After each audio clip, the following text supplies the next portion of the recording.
Aku yakin banyak dari kalian yang hadir mengenali benda ini. Benda ini disebut petir Yuan dan terbentuk dari kekuatan petir yang tak berujung. Awalnya ada kehampaan yang tak berujung dan telah mengembangkan sedikit kecerdasan. Petir Yuan adalah hewan peliharaan dari klan Void binatang petir dan merupakan harta karun bagi kultivasi yang sangat baik bagi para kultivator tipe petir.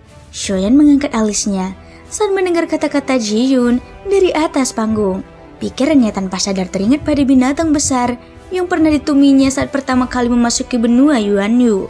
Saat itu, Guyo telah memberitahunya bahwa suku binatang petir Void mengkhususkan diri dalam mengendalikan kekuatan petir. Bahkan penguasaan kekuatan spesial mereka hanya di bawah suku naga Void. Tidak disangka bahwa petir Yuan yang dibesarkan oleh suku binatang petir akan berakhir di tempat ini. Hal yang benar-benar menarik perhatian Shoyan adalah kekuatan petir yang sangat besar yang terkandung dalam petir Yuan. Dari sudut pandang tertentu, petir Yuan yang baru saja memperoleh kecerdasan mirip dengan 9 petir emas misterius yang pernah ditemuinya saat itu. Petir itu telah tumbuh dan terkumpul selama bertahun-tahun dalam kehampaan yang tak berujung untuk dipelihara menjadi bentuknya saat ini. Selain itu, ini adalah sesuatu yang dibesarkan oleh suku binatang petir Void. Kekuatan petir di dalamnya kemungkinan besar luar biasa. Jika Shoyan bisa mendapatkannya, kemungkinan kekuatan Raja Utara akan dapat meningkat pesat. Di panggung lelang, mata Ji Yun perlahan-lahan menyapu seluruh tempat. Dia langsung mengangguk puas ketika dia melihat tatapan panas dari beberapa ahli yang hadir. Setelah itu, dia tertawa pelan dan berkata, petir Yuan ini adalah sesuatu yang kita peroleh secara kebetulan. Saat itu, seorang tetua tingkat leluhur asal dari Kastil Lava telah gugur untuk menangkap benda ini. Nilainya tidak dapat diperkirakan dengan mudah. Oleh karena itu, jika ada yang tertarik, Anda dapat menawar dengan harga tinggi untuknya.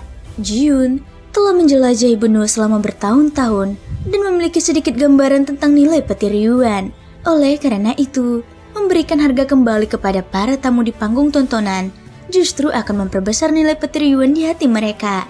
Meskipun cara Ji Yun di atas panggung adalah rencana terbuka, kerumunan di bawah panggung tidak akan menjadi heboh karenanya. Tidak lama setelah kata-katanya terdengar, tawa mengejek terdengar di tempat pelelangan. Aku menawar 50 batu roh tingkat tinggi. Begitu kata-kata ini diucapkan, banyak orang yang tidak tertarik pada petir Yuan langsung tertawa terbahak-bahak. Namun, Ji Yun tampaknya tidak keberatan. Dia tersenyum dan berkata, teman, aku yakin kamu sangat menyadari nilai petir Yuan. Jika tidak ada seorang pun di sini yang mampu menawar dengan harga yang sebanding, orang tua ini akan mengambilnya kembali atas nama rumah lelang. Aku harap semua orang bisa bersikap hormat.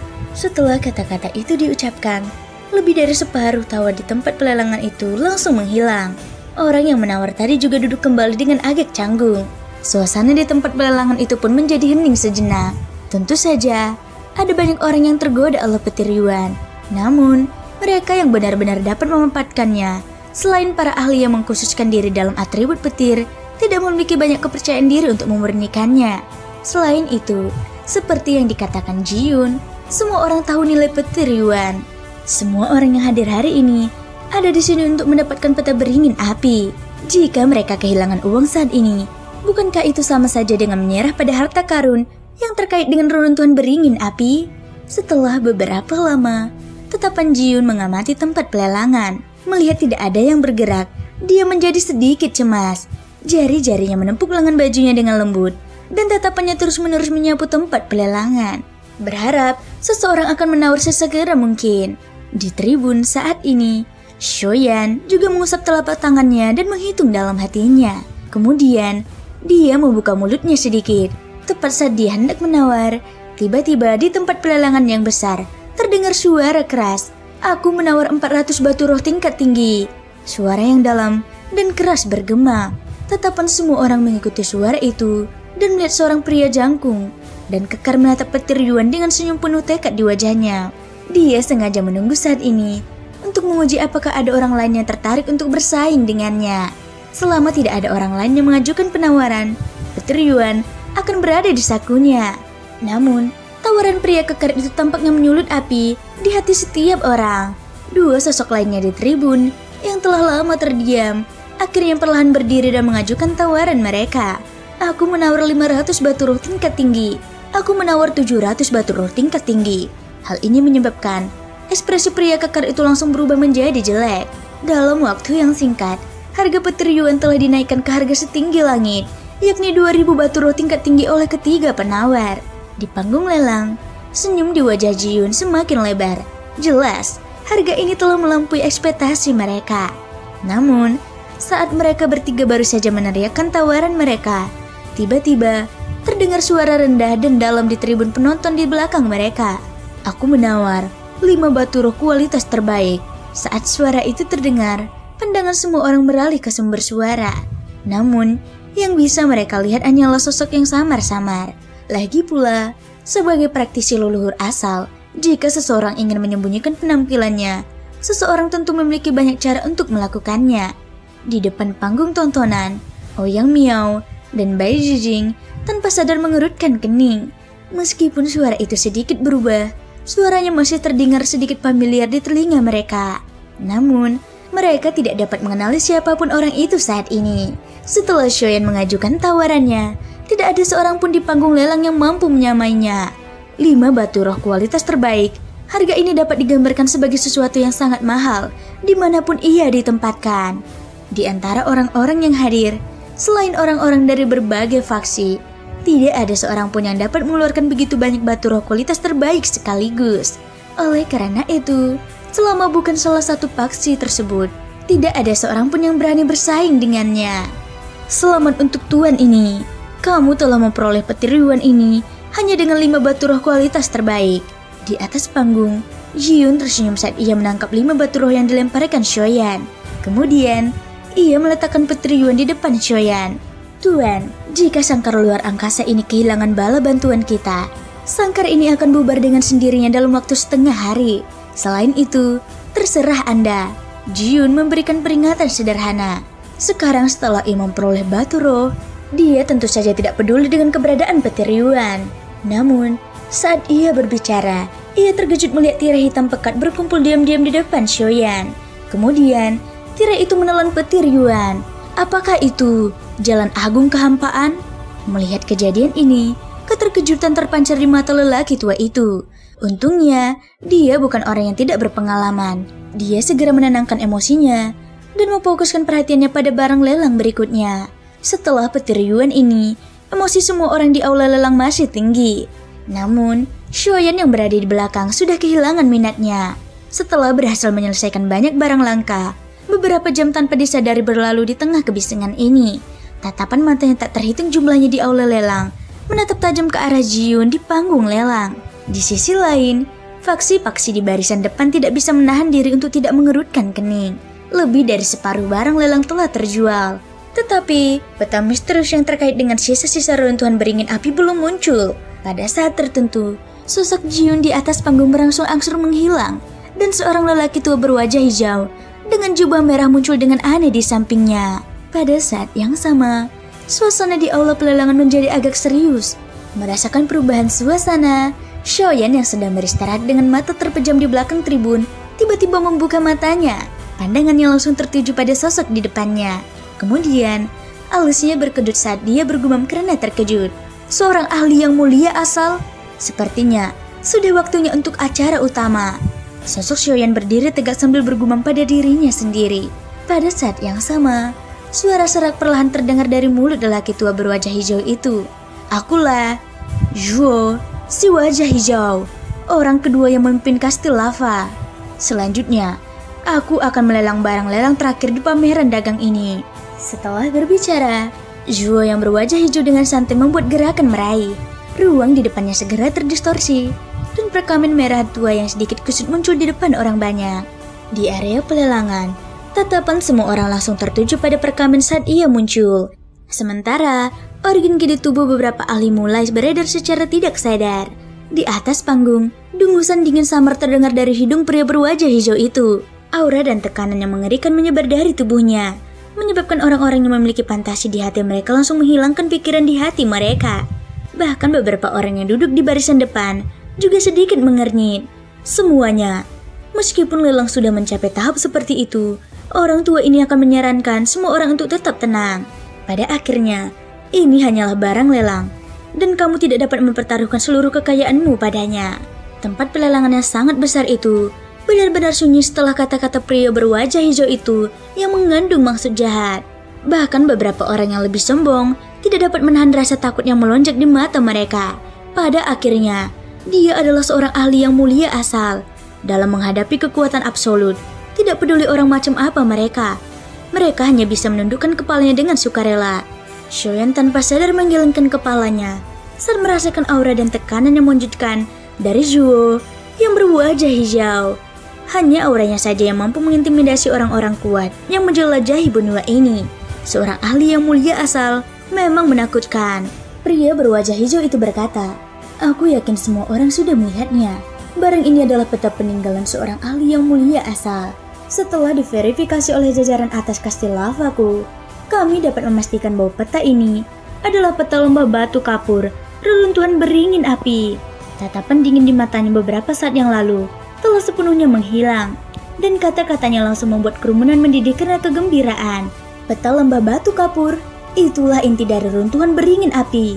Jika kita memiliki peta ini, bukankah itu sama saja dengan memegang semua harta karun dari seluruh lembah di tangan kita? Dengan peta ini, bukankah semua orang yang ditinggalkan oleh ras beringin api akan menjadi milik kita? Tatapan mata yang membara menatap tajam ke peta. Tak seorang pun yang hadir adalah orang biasa.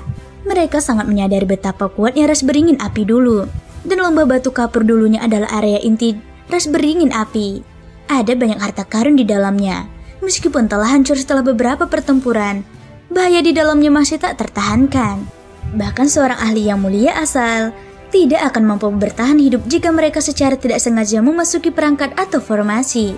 Rumor mengatakan bahwa mereka yang selamat bahkan telah memperoleh metode kultivasi tingkat suci dan menciptakan generasi kultivator yang kuat. Meskipun semua orang tahu tentang bahaya peninggalan beringin api, itu masih akan menarik banyak tatapan serakah. Jadi, ketika peta itu muncul, semua orang yang hadir sudah tahu arti dari benda ini. Pemilik peta ini ingin menggunakannya untuk menukar beberapa ramuan atau harta karun rahasia yang dapat meningkatkan kultivasi seseorang. Mengenai nilainya, kastil Lapa akan menilainya. Mengenai jumlahnya, itu akan tergantung pada semua orang. Pria berwajah hijau itu tersenyum tipis. Tatapannya menyapu kerumunan saat ia berbicara dengan nada serius. Penawaran akan segera dimulai. Semua orang, silahkan. Di rumah lelang, jelas ada sejumlah praktisi elit yang secara khusus datang untuk peta lembah batu kapur. Seorang lelaki tua berpakaian jubah menyala yang berada di dekat panggung lelang tiba-tiba berbicara. 3 pil pengorbanan api kelas 7 tingkat tinggi dan 4 pil penghancur hati jurang bumi kelas 7 tingkat menengah. Begitu dia selesai berbicara, kelompok dari sekte awan abadi juga mengikutinya dan mengajukan tawaran mereka. Setelah itu, suara penawaran terus bergema di rumah lelang. Dalam waktu singkat, suasana di rumah lelang menjadi sangat tegang. Harga lelang terus melonjak dengan cepat mencapai level lebih dari 10 ramuan level 7. Bahkan ada orang yang mengeluarkan metode kultivasi yang sangat langka. Teknik rahasia ini berbeda dari teknik rahasia biasa yang dapat meningkatkan kekuatan seseorang. Setelah digunakan, teknik ini akan meningkatkan kecepatan sirkulasi ki seseorang untuk jangka waktu tertentu. Sementara pada saat yang sama, memanipulasi organ ki di sekitarnya yang sangat bermanfaat bagi kultivasi normal seseorang. Keuntungan terbesar dari teknik rahasia ini adalah dapat digunakan berulang kali. Oleh karena itu, teknik rahasia seperti itu sangat langka di benua. Dan bahkan paksi super mungkin tidak dapat mengeluarkan lebih dari beberapa gulungan. Siapa yang mengira bahwa teknik ini akan muncul dalam pelelangan ini? Hati Shoyan sedikit tergerak ketika mendengar banyak suara penawaran yang intens dari belakang galeri tontonan. Jarinya dengan lembut mengusap cincin penyimpanan di jarinya. Setelah beberapa saat berpikir dalam hatinya, dia akhirnya menghela napas, menggelengkan kepalanya, dan memilih untuk menyerah. Dia bermaksud menggunakan batu roh kelas atas yang tersisa untuk membantu Lian Er meningkatkan kekuatannya. Mengenai peta, belum lagi masih ada beberapa pasukan yang hadir yang belum bergerak. Bahkan jika dia benar-benar berhasil merebutnya, dia takut dia hanya akan mendapatkan kentang panas. Keuntungannya tidak akan menutupi kerugiannya. Sementara pikiran ini masih terngiang di hati Shoyan, seorang pemuda di depan galeri tontonan perlahan berdiri. 10 batu roh kualitas terbaik. Suara yang tenang langsung meredam suara penawaran yang intens. Ekspresi Shoyan sedikit terhenti. Dia mengikuti sosok manusia itu dan melihat ke arahnya. Ternyata itu adalah Ouyang Miao. Saat ini, dia dengan santai mengamati kerumunan. Tujuan utamanya dalam memimpin tim ke Kastil Lapa adalah peta ini. Sekarang setelah dia bergerak, dia tentu ingin mengintimidasi kerumunan. 10 batu roh kualitas terbaik. Bahkan beberapa klan kecil yang hadir tidak mampu membayar harga seperti itu, sekalipun mereka menghabiskan semua aset mereka. Adapun faksi kelas 2 lainnya, setelah mengetahui bahwa penawaran itu berhasil dari klan Ouyang, mereka ragu-ragu sejenak sebelum dengan kesal kembali ke tempat duduk mereka. Klan Ouyang adalah salah satu dari 3 klan besar di wilayah tengah dan memimpin dari 3 klan. Dengan penampilan mereka, siapa yang berani melawan mereka? Namun, tak lama kemudian, seorang pemuda berpakaian putih lain perlahan berdiri dan mengajukan tawaran, sehingga menimbulkan keributan di antara orang banyak. 10 batu roh kualitas terbaik dan 5 cabang pohon beringin api. Ouyang Miao sedikit mengernyit dan menoleh.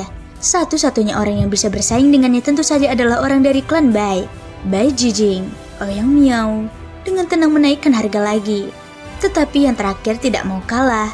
Pada akhirnya, Ouyang Miao mengerutkan kening. Harganya telah meningkat menjadi hampir 40 batu roh kualitas terbaik, yang merupakan batas yang mampu dia beli sekarang. Jika Bai Jijing tidak berhenti sekarang, akan sulit untuk menghadapinya. Seolah melihat kesulitan Ouyang Miao, Bai Jijing tidak ragu untuk menawar lagi.